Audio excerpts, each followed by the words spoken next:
ಎಲ್ಲರಿಗೂ ನಮಸ್ಕಾರ. ನನ್ನ ಹೆಸರು ಜೆ ಅರ್ಚಿತ್ ಅಂತ. ನಾನು ವಿಜಯ ಕರ್ನಾಟಕ ಪರಿಸರ ಆಭಾರ ಅಂತ ಕೊಪ್ಪಳ ಡಿಸ್ಟ್ರಿಕ್ಟಿಗೆ ಸೆಲೆಕ್ಟ್ ಆಗಿದ್ದೀನಿ. ಸೊ ನಾನು ಹಾಗೆಯೇ ಪರಿಸರಕ್ಕೆ ಸಂಬಂಧಪಟ್ಟಂಥ ಕೆಲಸಗಳನ್ನೆಲ್ಲ ಮಾಡ್ತಾ ಇದ್ದೀನಿ. ನಮ್ಮ ಮನೆಯಲ್ಲಿ, ಸ್ಕೂಲಲ್ಲಿ ಎಲ್ಲ ಕಡೆ ಮಾಡ್ತಿದ್ದೀನಿ. ಇವತ್ತು ನಾವು ಗ್ಲೋಬಲ್ ವಾರ್ಮಿಂಗ್ ಬಗ್ಗೆ ತಿಳ್ಕೊಳ್ಳೋಣ. ಅದು ಆಮೇಲೆ ನಾವು ಅದನ್ನು ಕಡಿಮೆ ಮಾಡೋಕ್ಕೆ ನಾವೇನು ಮಾಡ್ತಾ ಇದ್ದೀವಿ ಅನ್ನೋದನ್ನು ಸಹ ನಾನು ನಿಮಗೆ ತಿಳಿಸ್ತಿದ್ದೀನಿ.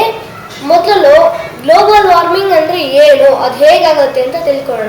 ಈಗ ನಮ್ಮ ಭೂಮಿಯಲ್ಲಿ ನಾವು ಬಳಸ್ತಾ ಇರೋ ವಾಹನಗಳು, ಹಾಗೆ ಈಗ ನಡೀತಾ ಇರೋ ಫ್ಯಾಕ್ಟ್ರಿಗಳಿಂದ ಬರೋ ಕಾರ್ಬನ್ ಡೈಆಕ್ಸೈಡು ನಮ್ಮ ಭೂಮಿ ಸುತ್ತಲೂ ಸುತ್ತಕೊಳ್ಳುತ್ತೆ. ಸೂರ್ಯನ ಶಾಖ ನಮ್ಮ ಭೂಮಿಗೆ ಬಂದಾಗ ಅದು ಬಂದು ವಾಪಸ್ ಹೋಗಬೇಕಾದ್ರೆ ಅದರ ಇಂಟೆನ್ಸಿಟಿ ಕಡಿಮೆ ಆಗಿರುತ್ತೆ. ಹಾಗಾಗಿ ಅಲ್ಲಿ ಸುತ್ತಕೊಂಡಿರೋ ಕಾರ್ಬನ್ ಡೈಆಕ್ಸೈಡು ಅದನ್ನು ಅಡ್ಡ ಹಾಕುತ್ತೆ. ಆವಾಗ ಆ ಸೂರ್ಯನ ಶಾಖ ವಾಪಸ್ ನಮ್ಮ ಭೂಮಿಗೆ ಬೀಳುತ್ತೆ. ಆವಾಗ ನಮ್ಮ ಇಡೀ ಭೂಮಿಯಲ್ಲಿ ಟೆಂಪರೇಚರ್ ಜಾಸ್ತಿ ಆಗುತ್ತೆ. ಹಾಗೆಯೇ ನಾರ್ತ್ ಪೋಲ್ ಮತ್ತು ಸೌತ್ ಪೋಲಲ್ಲಿ ಕೂಡ ಟೆಂಪರೇಚರ್ ಜಾಸ್ತಿ ಆಗುತ್ತೆ. ಆವಾಗ ಅಲ್ಲಿರೋ ಗ್ಲೇಸಿಯರ್ಸ್ ಎಲ್ಲ ಕರಗಕ್ಕೆ ಶುರು ಆಗ್ತವೆ. ಯಾವಾಗ ಈ ಗ್ಲೇಸಿಯರ್ಸ್ ಎಲ್ಲ ಕರಗ್ತವೆ, ಅಲ್ಲಿರೋ ಪೋಲಾರ್ ಬೇರು, ಪೆಂಗ್ವಿನ್ನು ಮತ್ತು ಎಲ್ಲವೂ ನಾಶ ಆಗ್ತವೆ. ಸೊ ನಾವು ಇದನ್ನು ಗ್ಲೋಬಲ್ ವಾರ್ಮಿಂಗ್ ಅನ್ನೋದನ್ನು ಕಡಿಮೆ ಮಾಡಬೇಕು ಅಂದರೆ ಗ್ರೀನ್ ಹೌಸ್ ಗ್ಯಾಸಸ್ ಅದನ್ನು ಕಡಿಮೆ ಮಾಡಬೇಕು. ಈಗ ನಾವು ಕಾರ್ಬನ್ ಎಮಿಷನನ್ನು ಹೇಗೆ ಕಡಿಮೆ ಮಾಡೋದು ಅಂತ ಯೋಚನೆ ಮಾಡ್ತಿದ್ವಿ. ಒಂದು, ಮರಗಳನ್ನು ಬೆಳೆಸ್ತಾ ಮಾಡ್ಬೋದು. ಇನ್ನೊಂದು, ಈಗ ಬಂದಿರೋ ವಾಹನಗಳು ಅಂದರೆ ಅದರಲ್ಲಿ ಕಾರ್ಬನ್ ಎಮಿಷನನ್ನು ಕಡಿಮೆ ಮಾಡಬಹುದು ಅಂತ ವಾಹನಗಳು ಯಾವ್ಯಾವುದು ಅಂದರೆ ಹೈಬ್ರಿಡ್ ಕಾರ್ಸ್ ಮತ್ತು LPG ಕಾರ್ಗಳು, ಸೋಲಾರ್ ಕಾರ್ಗಳೆಲ್ಲ ಬಂದಿದ್ದಾವೆ. ಅದನ್ನು ಬಳಸುತ್ತಾ ನಾವು ಕಾರ್ಬನ್ ಎಮಿಷನನ್ನು ಕಡಿಮೆ ಮಾಡೋದು. ಅಷ್ಟೇ ಅಲ್ಲದೆ ಫ್ಯಾಕ್ಟ್ರಿಗಳಲ್ಲಿ ಹೊಸ ಟೆಕ್ನಾಲಜಿಗಳನ್ನು ಬಳಸುತ್ತಾ ಕಾರ್ಬನ್ ಎಮಿಷನನ್ನು ಕಡಿಮೆ ಮಾಡ್ಬೋದು. ನಾವು ಇಷ್ಟೆಲ್ಲ ಮಾಡಿದ್ರೆ ಎಮಿಷನನ್ನು ಕಡಿಮೆ ಮಾಡ್ಬೋದು, ಗ್ಯಾರಂಟಿ ಮಾಡೋಕ್ಕಾಗುತ್ತೆ. ಅಷ್ಟೇ ಅಲ್ಲದೆ ಕೊಪ್ಪಳದಲ್ಲಿರುವ ಸಮೂಹ ಅಂತ ಒಂದು ಸಂಸ್ಥೆ ಇದೆ.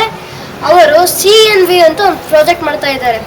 CNV ಅಂದರೆ ಕಾರ್ಬನ್ ನ್ಯೂಟ್ರಲ್ ವಿಲೇಜ್ ಅಂತ. ಅಲ್ಲಿ 88 ಮನೆಗಳಿದ್ದಾವೆ. ಅದರಲ್ಲಿ 84 ಮನೆಗಳಿಗೆ ಚುಲಿಕಾ ಅಂತ ಒಂದು ಒಲೆ ಕೊಟ್ಟಿದ್ದಾರೆ. ಆ ಚುಲಿಕಾ ಒಲೆಯಲ್ಲಿ ನಾವು ಕಡಿಮೆ ಕಟ್ಟಿಗೆಯಿಂದ ಅಡುಗೆ ಮಾಡ್ಕೋಬೋದು. ಅಷ್ಟೇ ಅಲ್ಲದೆ ಹೊಗೆ ಜಾಸ್ತಿ ಬರಲ್ಲ ಅದರಲ್ಲಿ. ಈಗ 84 ಮನೆಗಳಿಗೆ ಕೊಟ್ಟಿರಲ್ಲ, ಆ ಎಲ್ಲ ಮನೆಗಳಿಂದ ಇವರಿಗೆ ಕಾರ್ಬನ್ ಎಮಿಷನ್ ಕಡಿಮೆ ಆಗಿರುವಂಥ ಒಂದು ಅಂದಾಜು 80% ಅಂತ ಬಂದಿದೆ. ಅಂದರೆ ಆ ವಿಲೇಜಿಂದ 80% ಕಾರ್ಬನ್ ಎಮಿಷನ್ ಕಡಿಮೆ. ಈಗ ಬರಾಪುರ ಎಂಬ ಹಳ್ಳಿಯ ಬಗ್ಗೆ ಎಲ್ಲ ಡಿಸ್ಕಷನ್ ಮಾಡ್ತಿದ್ವಿ.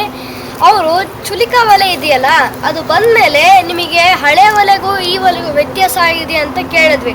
ನಾವು ಮೊದಲು ಕೆಲವು ಮನೆಗಳಿಗೆ ಹೋಗಿದ್ವಿ. ಅವರಿಗೆ ಈ ಪ್ರಶ್ನೆಗಳನ್ನು ಕೇಳಿದ್ರೆ ಅವರು ಆ ಒಲೆಯಲ್ಲಿ ನಮಗೆ ತುಂಬ ಹೊಗೆ ಬರ್ತಿತ್ತು, ಆಮೇಲೆ ತಲೆನೋವು ಜ್ವರ ಭಾಳ ಬರ್ತಿತ್ತು, ತಲೆನೋವಿಂದ ಜ್ವರ ಬರ್ತಿತ್ತು, ಕಣ್ಣುರಿ, ಕೆಮ್ಮು ಇವೆಲ್ಲ ಬರ್ತಿತ್ತು ಅಂತ ಹೇಳಿದ್ರು.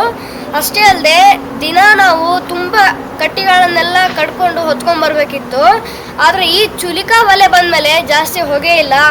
ಚುಲಿಕಾ ಒಲೆ ಬಂದಮೇಲಿಂದ ನನಗೆ ಒಂದ್ಸಲ ಕೆಮ್ಮು, ಕಣ್ಣುರಿ ಬಂದೇ ಇಲ್ಲ. ಅದಾದಮೇಲೆ ಒಪ್ಪತ್ತಿಗೆ ಒಂದು 5 kg ಕಟ್ಟಿಗೆ ಇದ್ದರೆ ಎಲ್ಲ ಸಾಕಾಗ್ಬಿಡತ್ತೆ ಅಂತಲೂ ಹೇಳಿದ್ರು. ಹಾಗೆ ಆ ವಿಲೇಜ್ ಅವರು ಅವರ ತೋಟದಲ್ಲಿ ಅಥವಾ ರೋಡ್ ಸೈಡಿನಲ್ಲಿ ಎಲ್ಲ 6,000 ಗಿಡಗಳನ್ನು ಹಾಕಿದ್ದಾರೆ. ಹೋದ ವರ್ಷ ಮತ್ತು ಈ ವರ್ಷ ಸೇರಿ 6,000 ಗಿಡಗಳನ್ನು ಹಾಕಿದ್ದಾರೆ. ಆಮೇಲೆ ಅಷ್ಟೇ ಅಲ್ಲದೆ ನಾನು ಸಹ ಅವ್ರ ಜೊತೆ ಸೇರಿಕೊಂಡು ಈಗಿನ ಕೆಲಸಗಳನ್ನೆಲ್ಲ ಮಾಡ್ತಿದ್ದೀನಿ. ಹಾಗೆ ನಮ್ಮ ಶಾಲೆಯಲ್ಲಿ ಇರುವ ನನ್ನ ಸ್ನೇಹಿತರ ಜೊತೆಗೆ ಪರಿಸರಕ್ಕೆ ಹಾನಿ ಆಗದೇ ಇರುವಂಥ ಕೆಲಸಗಳನ್ನೆಲ್ಲ ಮಾಡ್ತಿದ್ದೀವಿ.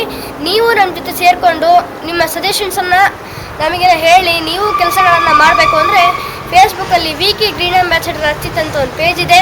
ಅದರಲ್ಲಿ ಹೋಗಿ ನಿಮ್ಮ ಸಜೆಷನ್ಸನ್ನು ಶೇರ್ ಮಾಡಿ. ನಾವು ಮಾಡಿರೋ ಕೆಲಸಗಳು ನಿಮಗೆ ಲೈಕ್ ಆದರೆ ಅದರ ಎಂಕರೇಜ್ ಮಾಡಿ, ಹಾಗೆ ಲೈಕ್ ಮಾಡಿ.